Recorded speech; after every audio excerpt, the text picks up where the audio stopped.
Now, a lot of you guys have been asking, hey, how come you're doing so many Let's Plays and videos of, like, Nintendo games and doing live streams of Nintendo games and not doing anything on, like, the Xbox or the PlayStation 3? Actually, what's going on is that I moved down here to Sacramento not too long ago, and a lot of my stuff is still up in storage up in Spokane, Washington. So I do not have my PS3 with me. So all I have is my PC, my 3DS, and my Wii U, so I can only kind of limit myself to what I can do.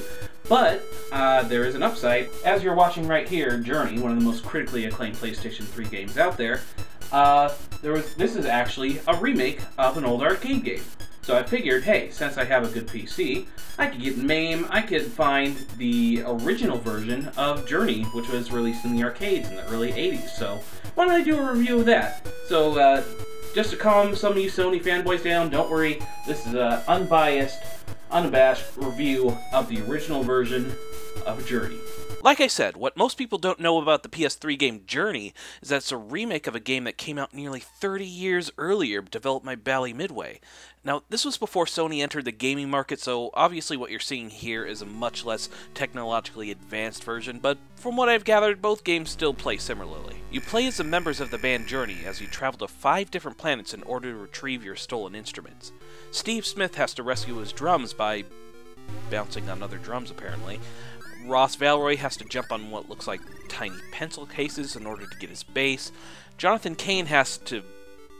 I'm not exactly sure what he's doing. Anyway, Neil Sean has to plunge the depths of his planet using his trusty jetpack to retrieve his guitar, and Steve Perry needs to go through psychedelic turnstiles to retrieve his microphone.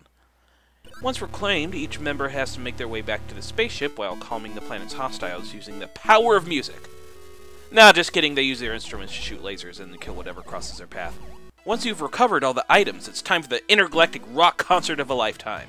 Though this time you're controlling the bouncer, attempting to keep the legions of fangirls from storming the stage and stealing the instruments.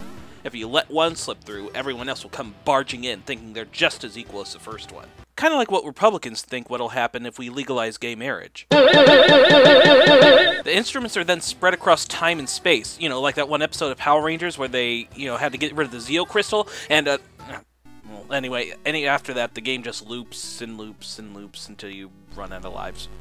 What an experience.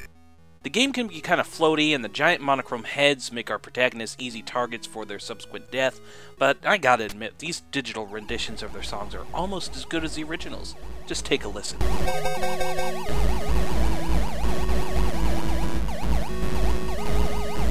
Ah, beautiful. In the end, it really isn't all that good of a game, and I really have to wonder what Sony was thinking by doing a remake. If this is any indication of its quality, then I'm glad I never got around to downloading it. I give this game a D-. Take that, Sony fanboys. Oh, shit.